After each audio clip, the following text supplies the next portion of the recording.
बिस्मिल्लाहिर्रहमानिर्रहीम। अस्सलाम वालेकुम। आज 26 दिसंबर है और दिन है मंगल का। इमरान खान साहब के हवाले से बहुत से सवालात हो रहे हैं कि इमरान खान साहब की रिहाई कब तक मुमकिन है, उनके ऊपर कितने केसेस हैं, किन केसेस में वो गिरफ्तार हैं। तो मैंने कहा चलें इस पर ज़रा तफसील से बात करते हैं। मैं अपनी ओपिनियन आपके सामने रख देता हूँ और सबसे पहले फैक्ट्स आपके सामने रख देता हूँ कि इमरान खान साहब इस वक्त कितने केसेस में गिरफ्तार हैं। देखें, इमरान खान साहब गिरफ्तार तो हुए थे 5 अगस्त को तोशाखाना केस में, जिसमें जज हुमायूं दिलावर ने भोंडे अंदाज से फैसला सुनाते हुए और जो इंसाफ के तकाजे हैं उनकी धज्जियाँ उड़ाते हुए जिस बदतरीन तरीके से उन्होंने फैसला सुनाया था वो इस्टेब्लिश भी हुआ और सबको पूरे पाकिस्तान में पता भी चला कि किस तरह से उन्होंने वो फ़ैसला किया जज हुमायूं दिलावर ने। और उसके बाद इमरान खान साहब जो हैं उनकी तोशाखाना केस में ज़मानत हो गई और जब उनकी तोशाखाना केस में ज़मानत हुई तो पता चला कि वो साइफर केस में गिरफ़्तार हो चुके हैं। अच्छा, इसमें एक और डेवलपमेंट ये हुई कि तोशाखाना में जो इमरान खान साहब की सज़ा मुअत्तल हुई उसके बाद एक दरख्वास्त दी गई और वो ये कहा गया कि आप फ़ैसला भी तोशाखाना का मुअत्तल कर दें, क्योंकि अगर तोशाखाना का फ़ैसला भी मुअत्तल हो जाए तो फिर इमरान खान साहब जो हैं वो इलेक्शन लड़ पाएंगे। लेकिन इस्लामाबाद हाई कोर्ट ने 11 दिसंबर को फैसला महफूज किया, 21 दिसंबर को फैसला सुनाया। इससे पहले 2 ढाई 3 माह आमिर फारूक साहब ने लगा दिए इस केस को सुनते सुनते और मियां नवाज शरीफ की स्पीड पे इमरान खान के केसेस नहीं सुने जिस स्पीड पे नवाज शरीफ को सुने, बल्कि बहुत ज़मीन आसमान का फ़र्क है।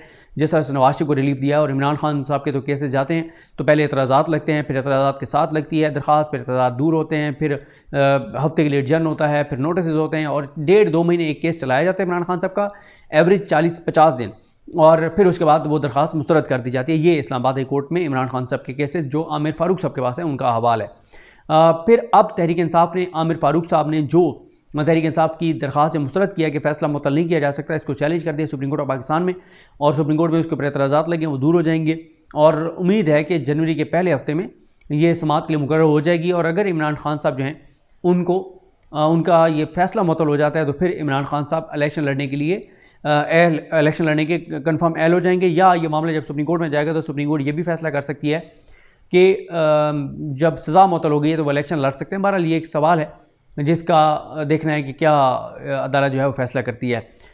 उसके बाद जब इमरान खान साहब की साइफर केस में गिरफ्तारी, साइफर केस में जो साइफर केस सुनने वाले जज अबुल हसन जो सिकंदर कुरैन है उन्होंने इमरान खान की ज़मानत मुस्तरद की। आमिर फारूक साहब के पास मामला गया, आमिर फारूक साहब ने ना सिर्फ ज़मानत इमरान खान की मुस्तरद की बल्कि आमिर फारूक साहब ने तो यहाँ तक लिख दिया था कि सज़ाए मौत का केस है और बहुत सख्त ऑब्जर्वेशन दे दी और तकरीबन अपने फैसले में आमिर फारूक साहब ने इमरान खान को कन्विक्ट ही कर दिया। और वही सुप्रीम कोर्ट ने भी कहा कि उन्होंने तो सज़ा सुना दी है, बस अब रस्सी गले में डालना जो है वो बाकी है, बाकी तो सज़ाए मौत सुना दी इस्लामाबाद हाई कोर्ट ने। उस पर सुप्रीम कोर्ट ने इमरान खान साहब को ज़मानत दे दी है, शाह महमूद कुरैशी साहब को ज़मानत दे दी है और बहुत सख्त जो है वो ऑब्जर्वेशन आई अतर मिनल्ला साहब की और मंसूर अली शाह साहब की। तो साइफर में भी इमरान खान की ज़मानत हो गई। अब आ जाएँ 2 और केसेस में इमरान खान साहब की गिरफ्तारी डाली गई। एक पहले डाली गई अलकादर ट्रस्ट केस में और उसके बाद तोशाखाना केस जो नैब ने भी इसको इनिशिएट किया। उसमें दोनों में इमरान खान साहब की जो ज़मानती दरख्वास्तें वो अब सुनी जानी हैं। जो एहतसाब अदालत के जज मोहम्मद बशीर साहब हैं वो सुनेंगे और लग ही रहा है कि वो ये दोनों दरख्वास्तें मुस्तरद कर देंगे या एक एक्सेप्ट कर लेंगे, एक मुस्तरद कर देंगे। और अगर एक मुस्तरद होगी तो उसको चैलेंज किया जाएगा हाई कोर्ट में, आमिर फारूक साहब उसको मुस्तरद करेंगे, फिर वो मामला सुप्रीम कोर्ट जाएगा, सुप्रीम कोर्ट नोटिस करेगी, 1 महीने के लिए एडजर्नमेंट होगी। तो इतना जो है वो आसान नहीं होगा कि इतनी जल्दी इन केसेस में ज़मानत हो और ये मामला इमरान खान साहब जो है वो रिहा हो। यानी मुझे बिल्कुल नहीं लगता कि इमरान खान साहब 8 फरवरी से पहले बाहर आ जाएंगे, ये बिल्कुल मुझे नहीं लगता जो इस वक्त तक उनके केसेस की सूरत हाल है। और आज का दिन इसलिए इंपॉर्टेंट है कि आज साइफर केस की जो ट्रायल है वो है अडयाला जेल में। 25 गवाह हो चुके हैं, 28 गवाह थे, 3 गिव अप कर दिए गए हैं। 25 गवाहों पर अब तहरीक इंसाफ के वकला ने, इमरान खान साहब के वकला ने जिरह करनी है और अपने गवाह अगर वो को पेश करना चाहते हैं वो करेंगे। और जज साहब बहुत जल्दी में नज़र आ रहे हैं। जो लास्ट हेयरिंग थी सैटरडे वाली उसमें जज साहब ने 10 घंटे की समाअत की है। अब अगर तो जज साहब ने मंगल और बुध को ये सारी चीज़ें कंक्लूड करके बुध को कल यानी वो सज़ा सुना देते हैं तो ये इमरान खान साहब फिर अब और मुश्किलात बढ़ जाएंगी, क्योंकि फिर अब जब कन्विक्ट हो जाएंगे फिर ये मामला जाएगा हाई कोर्ट में और आमिर फारूक साहब फिर इस पर 1.5-2 महीने लगाएंगे और फिर ये ज़मानत वो मुस्तरद करेंगे और फिर मामला सुप्रीम कोर्ट जाएगा। दूसरा ये है कि ये किसी तरह से तहरीक इंसाफ इसको मंगल और बुध को खींच के आगे ले जाए और जुमेरात को 28 दिसंबर को मियां गुल हसन औरंगज़ेब साहब बहुत अहम हेयरिंग करेंगे इमरान खान साहब की। ये जो इन कैमरा ट्रायल हो रहा है जो कि पिछली समाअत पे 2-3 सहाफ़ियों को, मखसूस सहाफ़ियों को ले जाकर कहा गया कि ये जनाब वो है ओपन ट्रायल है, जो कि ओपन ट्रायल नहीं था क्योंकि जज साहब का ऑर्डर मौजूद है कि ये इन कैमरा जो है वो ट्रायल है। तो 28 इस हवाले से बहुत आम है।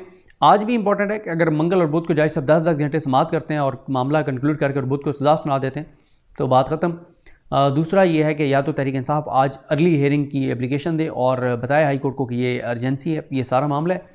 तो देखते हैं कि तहरीक इंसाफ कैसे इस मामले को लेकर चलती है। देखें, अगर इमरान खान साहब कन्विक्ट हो भी जाते हैं तो जितने भोंडे अंदाज से जज अबुल हसनात ये केस चला रहे हैं और जो इसमें फ्लॉज हैं तो ये इमरान खान के फ़ायदे ही है, क्योंकि देखिए कन्विक्ट तो इमरान खान साहब को एक और केस में होना ही होना है, उन्होंने किसी केस में करना ही करना है। गो के तोशाखाना रेफरेंस और अलकादिर रेफरेंस में इतने जल्दी नहीं हो सकता, क्योंकि वो एक लंबा प्रोसेस होता है नैब के, वो फिर गवाहान और फलां ये सारे मामला होते हैं। तो बहरहाल जो जिसमें सज़ा हो सकती है वो साइफर केस ही है, और उसके ऊपर जो है वो अगर हाई कोर्ट ने स्टे ना दिया मियां गुलशन औरंगज़ेब साहब ने तो सज़ा इमरान खान को हो जाएगी, कन्फर्म है ये। और सज़ा भी 10 से 14 साल की होगी, और सज़ाए मौत मुझे नहीं लगता कि सुनाई जाएगी। वैसे सज़ाए मौत सुनाई दें तो अच्छा है, क्योंकि ये केस सस्टेन तो ये सज़ा बरकरार तो रह नहीं सकती हाई कोर्ट में और सुप्रीम कोर्ट में, लेकिन एक दफ़ा अपनी जो मैक्सिमम नफ़रत है वो निकाल ली जाए और सज़ाए मौत सुना दें, ताकि इमरान खान का कद काठ मज़ीद बढ़ेगा, क्योंकि सज़ाए मौत एग्जीक्यूट तो हो नहीं सकती और ये उड़ जाना है ये सारा केस ऊपर हर सूरत में। आमिर फारूक साहब तो शायद इसको बरकरार रखें, लेकिन ऊपर से ये सुप्रीम कोर्ट से जो भी जज होगा जैसे भी होगा ये उड़ जाएगा, वो होनी नहीं है सज़ाए मौत। लेकिन एक बार अपना पूरा जो एक है मैक्सिमम वो कर लें, सज़ाए मौत से ऊपर सज़ा कोई नहीं है तो वो दे दें, तो ये जो है वो मामला है। तो उसके अलावा जो है वो अब आज जो है वो एक और मामला बहुत इंपॉर्टेंट है, और वो है पेशावर हाई कोर्ट में जो बल्ले के निशान के लिए तहरीक इंसाफ जाएगी।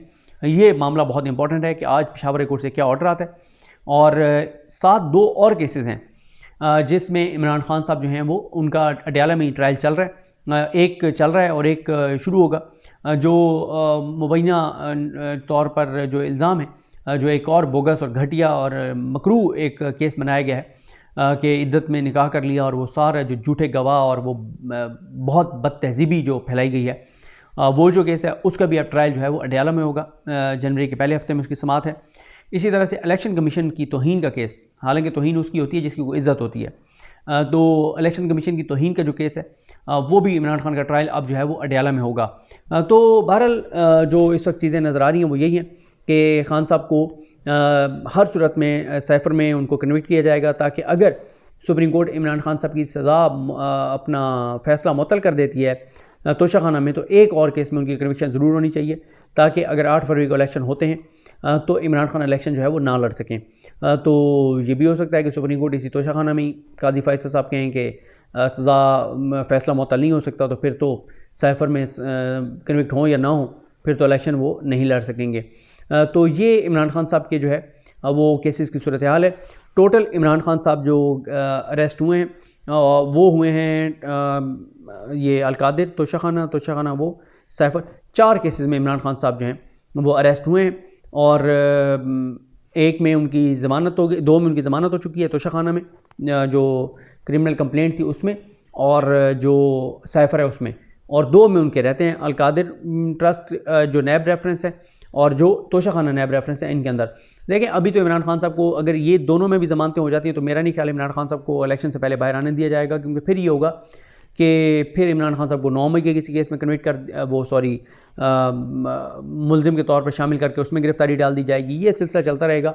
अभी तक मुझे इमरान खान साहब की जो मुश्किलात हैं वो मुझे तो कम होती नज़र नहीं आ रही। उसकी वजह यह है कि पूरा सिस्टम इस वक्त एक पेज पर है, बशमूल जो है वो काजी फाइज ईसा साहब इमरान खान के ख़िलाफ़, क्योंकि काजी फाइज साहब के भी जो रिमार्क्स हैं वो मुसलसल इमरान खान के ख़िलाफ़ हैं, मुसलसल तहरीक इंसाफ के ख़िलाफ़ हैं, चुन चुन के उन्होंने वो केसेस लगाए हैं जिससे नून लीग के बयानी को फ़ायदा हो, और ये सारी चीज़ें। तो इसलिए मुझे इतना जल्दी जो है वो इमरान खान साहब का नहीं नज़र आ रहा कि वो बाहर आएंगे। बहरहाल अभी जो दूसरा इलेक्शन वाला मामला है, आज भी अब कल से स्क्रूटनी शुरू है, आज भी स्क्रूटनी होगी, और स्क्रूटनी में देखते हैं किस किस के कागजात रिजेक्ट होते हैं, फिर वो ऊपर ट्रिब्यूनल में जाएंगे, हाई कोर्ट्स में, हाई कोर्ट्स के बाद फिर ये मामला सुप्रीम कोर्ट भी जाएगा।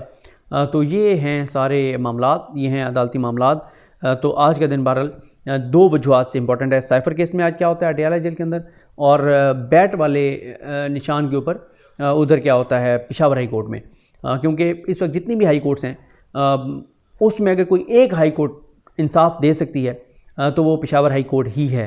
अब वो किस हद तक देती है पता नहीं। अब इस केस में ज़ाहिर है बहुत सारी चीज़ें होंगी, इतना आसान नहीं होगा इस फैसले को मुअत्तल करना इलेक्शन कमीशन के जिस तरह से ये फैसला करवाया गया।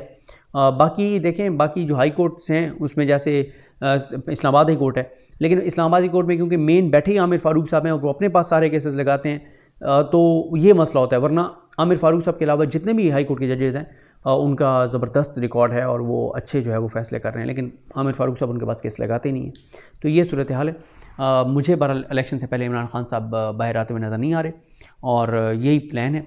सदाई अफ्ता मुजरिम इश्तिहारी फरारी मफरूर भगोड़ा जिसको ज़बरदस्ती बरी करवाया गया और सारे उसके चीज़ें सेट की गई, वो और सरकारी गाड़ियों में उम्मीदवारों को भेजा जा रहा है टिकट लेने के लिए। उसकी शर्त यही थी कि इमरान खान जेल में होगा, बल्ले का निशान नहीं होगा, PTI का नाम लेवा कोई नहीं होगा, तब मैं इलेक्शन में उतरूँगा।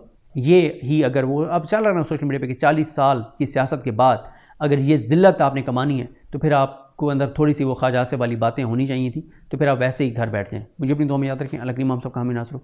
अल्लाह हाफ़िज़।